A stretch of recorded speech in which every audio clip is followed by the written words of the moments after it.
Moon Chaser can be considered as a sequel to my last release, same time of the year, Sanj. So Sanj is a very serene, very melodic, sundowner sort of a vibe. Then Moon Chaser then graduates with the similar energy, just that a little bit more groove, a little bit more motion. It's inspired by, how you go for a night drive, listening to a track in a very serene location between the dunes, or maybe, anywhere which is more panoramic or something.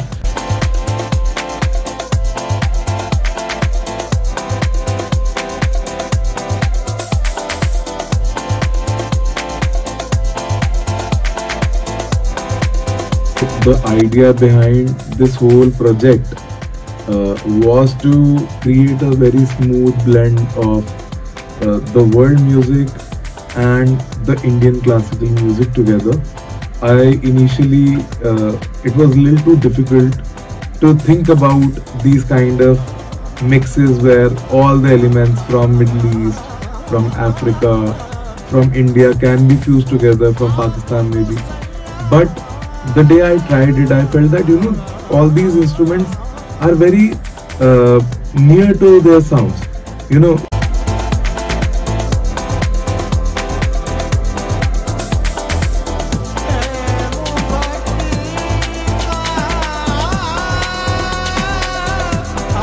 I've always been very fond of the handpan. It's a very beautiful, serene instrument. You can give a very panoramic vibe to a track with that instrument, or you can give it a very straight up vibe. It just depends on the little bit of tweak, little bit of reverb. But this instrument is extremely versatile, and I also have a live duo with another handpan act.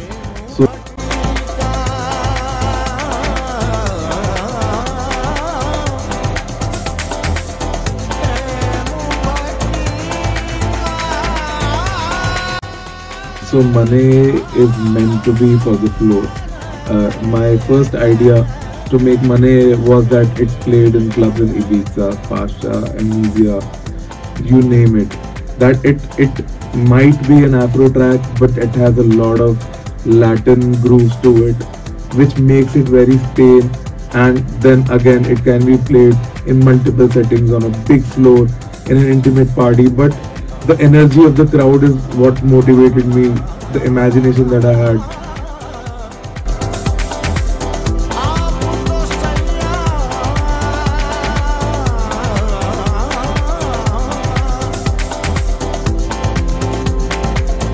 If I ever imagine my EP to be played for the first time, then it should be at the MAG Fields, the Magnetic Fields, which is held in Alcesar, Chunjunu.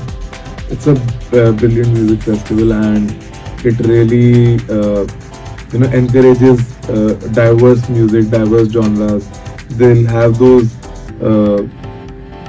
sunsets and sunrises with the regional Rajasthani instrument players, or the live acts which are super melodic with flute, etc, etc. And they'll have a groovy dance floor to them, which will have Latin vibes also. It will have new disco, progressive house, acid house, you name it, they have all the genres to it. So my EP, being very diverse in its sound, definitely fits in that festival. It's a small festival, but it's a beautiful, it's the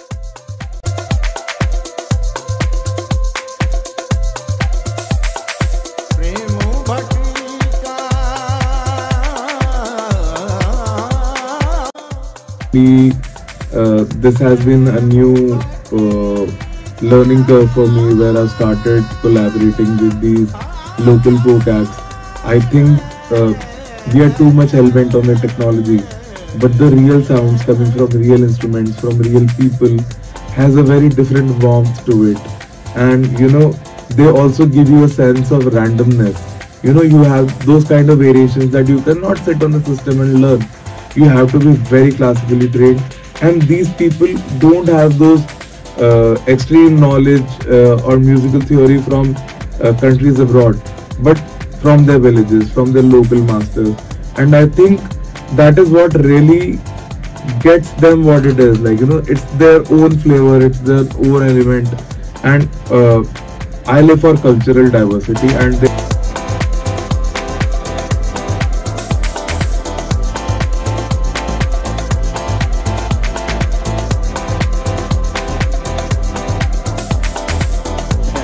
so basically, I think percussions are the heart of the track.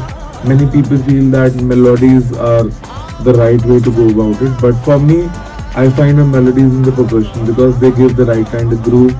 And I think the number of percussions can be a lot more till the time the track is not sounding noisy. The moment I feel that it's getting noisy, it's getting very random, it's getting very disturbed, it's clashing, is the minute I stop.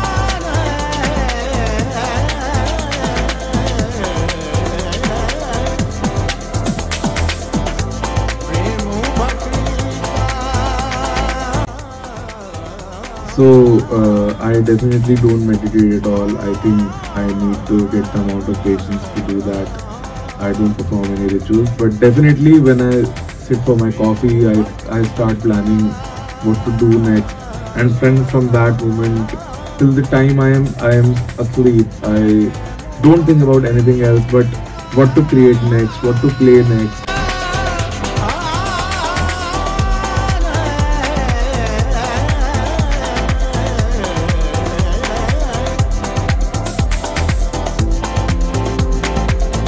Definitely I've had my high points since 2020, and anytime I make a good track is the best moment at that point. So it's very hard to tell which moment has been the best moment, but definitely the moments I look forward to are the best moments in my own mind.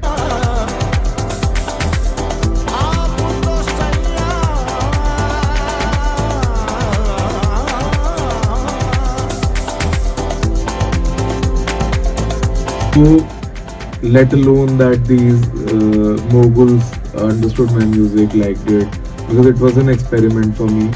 I always thought that mellow music can't get a big stage, but these people proved me totally wrong. And it's definitely a big deal that your sounds are being heard by people across the continents and all. And it's even it gives you a greater motivation when such big names come appreciate your music, write the reviews on it, play it in their shows. It really motivates me to go on and try and experiment more beyond boundaries.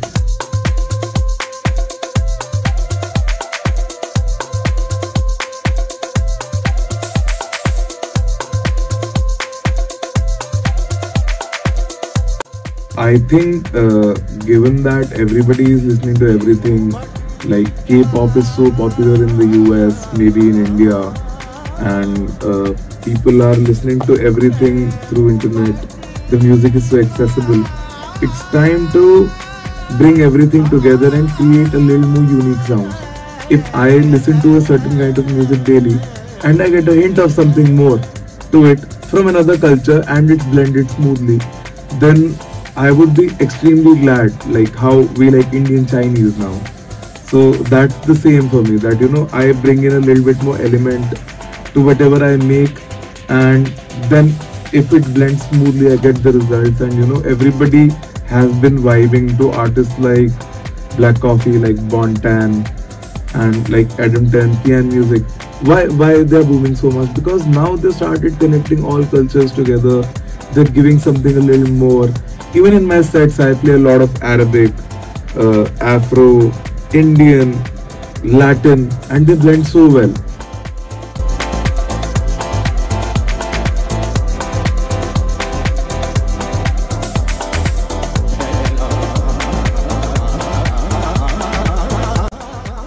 Never a dull moment in Delhi gigs. Touch wood, like I'm really blessed to have great audience who receive well with my kind of sound and all. And I've had great nights with expats who come from across the world, who stay in Delhi, who listen to my sound and are like, none of them is seeking anything more than that. But definitely a defining night was when a very big artist was traveling to Delhi, and I had to play an opening set for her. And it was a very techno heavy event. Through and through, every artist was playing banging techno music, underground, deep, minimal, etc. etc. Like you name it, they were playing those kind of heavy genres. In the middle of that, for opening for that big techno act, I played house, I played Afro, I played Afro Latin, and I thought I'll be booed and I'll be embarrassed for life, but I can't change my sound, even if it's the biggest event. And the crowd received it so well. I was overwhelmed with thousands of people.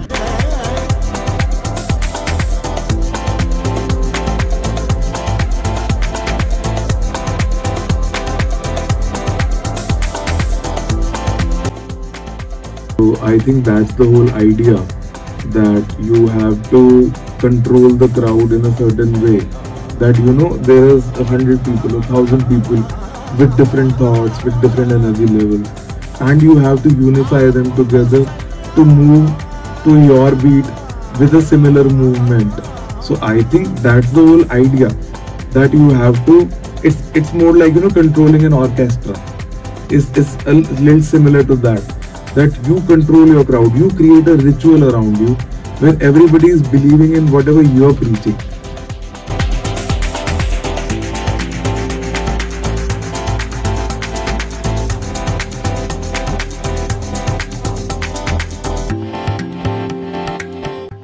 Maneye and Moon Chaser are very different from each other. They are my moods. So Moon Chaser is like a solo traveler's vibe. You're driving alone, you're listening to nice music, you're enjoying the scenery in the middle of the night, and you graduate to a nice dawn. And Maneye, on the other hand, is a group therapy. It's a group ritual where you 4 or 5 people together with a similar wavelength, with a similar energy, similar adolescent enthusiasm, are going somewhere, are excited to reach there, but are also excited for the journey. So Maneye is that community track, and Moon Chaser is a very loner, nice, dreamy personality. Both are very different.